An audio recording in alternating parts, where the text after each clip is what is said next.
South Africa's president has been ordered to pay back money that he used to upgrade his private residence. The Constitutional Court says President Zuma failed to uphold the country's constitution, and his actions showed a disregard for the ruling of the public protector.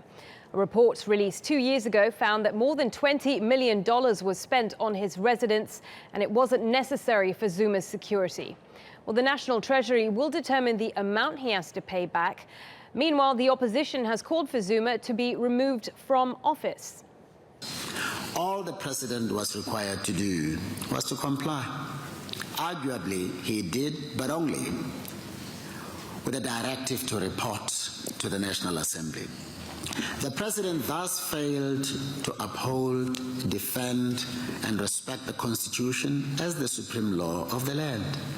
This failure is manifest from the substantial disregard for the remedial action taken against him by the public protector in terms of her constitutional powers. Well, our correspondent Melanie Rice is following the developments on the story from Cape Town. Melanie, what has been the reaction to this decision? And potentially there's a lot of money he owes now to pay up. Yes, well, truly a momentous moment for South Africa's constitutional democracy, and reaction already coming in. The official opposition has already begun impeachment proceedings. In terms of the Constitution, if there's a serious violation of the Constitution, the president can be removed from office, and that requires a 2/3 majority in Parliament. Now, the ANC does hold the majority of seats in Parliament, and so those impeachment proceedings will go forward. But the ANC leadership has another option. They can recall the president, as they did with former President Thabo Mbeki in 2008. This has been a year and a presidency that has been dogged by scandals. The latest around alleged state capture by the controversial Gupta family and his close ties to Jacob Zuma. So many saying this could be the final blow, and opposition parties saying that today's decision was a victory for the country, for the Constitution, and for the South African people. But do you think it will lead to impeachment, given, as you say, the ANC have a lot of support in government?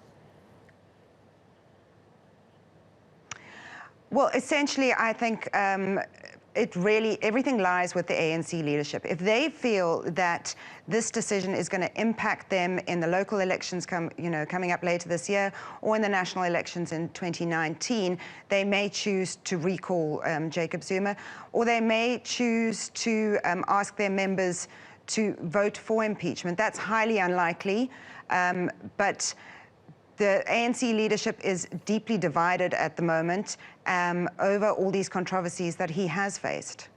Let's talk a little bit about the money he owes. I mean, how much potentially could it be? Because it's been some time since all this renovation took place. The rand has devalued, a lot to do with Zuma's actions. So potentially he owes even more than he actually paid in the first place. Yes, well, I mean, just 8 days before the Constitutional Court hearing, he said, I'll pay back the money. I find that the public protector's findings are binding. I want the Auditor General and I want the Treasury to determine how much I owe.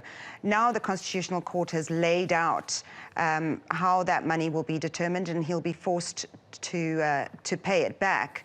But still, no real clarity on what that final number will be. Okay, Melanie, many thanks for that, joining us there from Cape Town.